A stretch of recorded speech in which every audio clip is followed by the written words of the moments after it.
ಕಳೆದ 10-15 ದಿನಗಳಿಂದ ನಡೀತಾ ಇದ್ದಂಥ ರಾಜಕೀಯ ಬೆಳವಣಿಗೆಗಳು ಇದೀಗ ದೆಹಲಿ ಅಂಗಳಕ್ಕೆ ಶಿಫ್ಟ್ ಆಗಿದೆ.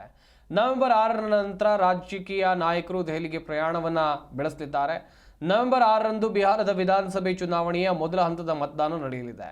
ನೀತಿ ಸಂಹಿತೆ ಇಡೀ ರಾಜ್ಯಾದ್ಯಂತ ಜಾರಿಯಲ್ಲಿರೋ ಕಾರಣಕ್ಕಾಗಿ ಹೊರಗಿನ ನಾಯಕರೆಲ್ಲರೂ ತಮ್ಮ ತಮ್ಮ ಸ್ಥಳಗಳಿಗೆ ವಾಪಸ್ ಆಗಬೇಕಿದೆ. ಹಾಗಾಗಿ ಕಾಂಗ್ರೆಸ್ ವರಿಷ್ಠರು ಒಂದೆರಡು ದಿನ ದೆಹಲಿಗೆ ವಾಪಸ್ ಆಗಲಿದ್ದಾರೆ. ಇದೇ ಸಂದರ್ಭ ನೋಡಿಕೊಂಡು ಡಿಸಿಎಂ ಡಿಕೆ ಶಿವಕುಮಾರ್ ನವೆಂಬರ್ 6ನೇ ತಾರೀಕು ದೆಹಲಿಗೆ ತೆರಳುತ್ತಾರೆ. ಸೋನಿಯಾ ಗಾಂಧಿ ಹಾಗೆಯೇ ಎಸಿಸಿ ಅಧ್ಯಕ್ಷ ಮಲ್ಲಿಕಾರ್ಜುನ್ ಖರ್ಗೆ ಅವರನ್ನ ಭೇಟಿ ಮಾಡುವಂತ ಪ್ರಯತ್ನವನ್ನ ಮಾಡಲಿದ್ದಾರೆ. ತಮ್ಮ ಸಿಎಂ ಕುರ್ಚಿಯ ಆಸೆಯನ್ನು ಅವರ ಮುಂದೆ ಇಡಲಿದ್ದಾರೆ. ನವೆಂಬರ್ 20ಕ್ಕೆ ಸರ್ಕಾರಕ್ಕೆ 2 ವರ್ಷ ಪೂರ್ಣಗೊಳ್ಳೋದ್ರಿಂದ ಹಿಂದೆ ನಡೆದಿದೆ ಎನ್ನಲಾದಂಥ ಒಪ್ಪಂದದ ಬಗ್ಗೆ ನೆನಪಿಸಲಿದ್ದಾರೆ. ಹೀಗಾಗಿ ಡಿಕೆಶಿ ಭೇಟಿ ಮಹತ್ವವನ್ನು ಪಡ್ಕೊಂಡಿದೆ.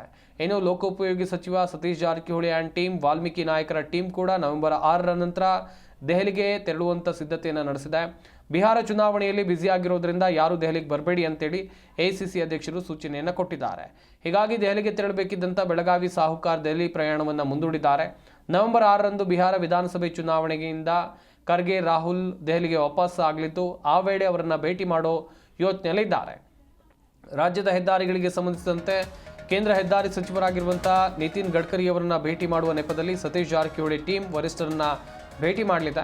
ರಾಜ್ಯದಲ್ಲಿ ಶುರುವಾಗಿರುವಂತಹ ಸಿಎಂ ಬದಲಾವಣೆ, ಸಂಪುಟ ಪುನರ್ರಚನೆ ಚರ್ಚೆಗಳ ಬಗ್ಗೆ ಗಮನಕ್ಕೆ ತರಲಿದ್ದಾರೆ. ಪ್ರಸಕ್ತ ಸನ್ನಿವೇಶ, ಸಿದ್ದರಾಮಯ್ಯ ಬದಲಾವಣೆ ಮಾಡಿದರೆ ಆಗುವ ಲಾಭ ನಷ್ಟಗಳು, ಡಿಕೆಶಿಗೆ ಅವಕಾಶ ಕೊಟ್ಟರೆ ಪಕ್ಷದಲ್ಲಿ ಉದ್ಭವಿಸುವ ಸಮಸ್ಯೆಗಳ ಬಗ್ಗೆ ವಿವರಣೆಯನ್ನು ಕೊಡಲಿದ್ದಾರೆ. ಇದರ ಜೊತೆಗೆ ರಾಜಣ್ಣ, ಚಳ್ಳಕೆರೆ ರಘುಮೂರ್ತಿ, ಅನಿಲ್ ಚಿಕ್ಕಮಾದು ಸೇರಿ ಹಲವು ವಾಲ್ಮೀಕಿ ನಾಯಕರು ಕೂಡ ಪ್ರಯಾಣವನ್ನು ಬೆಳೆಸಲಿದ್ದಾರೆ.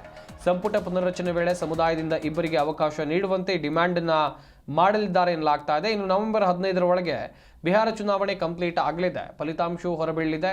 ಹಾಗಾಗಿ ಚುನಾವಣಾ ಪ್ರಚಾರದಲ್ಲಿ ಬ್ಯುಸಿಯಾಗಿರುವ ವರಿಷ್ಠರು ಕೈಗೆ ಸಿಗಲ್ಲ ಅನ್ನೋ ಕಾರಣಕ್ಕಾಗಿ ಸಿಎಂ 15ರಂದು ದೆಹಲಿಗೆ ತೆರಳುತ್ತಾ ಇದ್ದಾರೆ.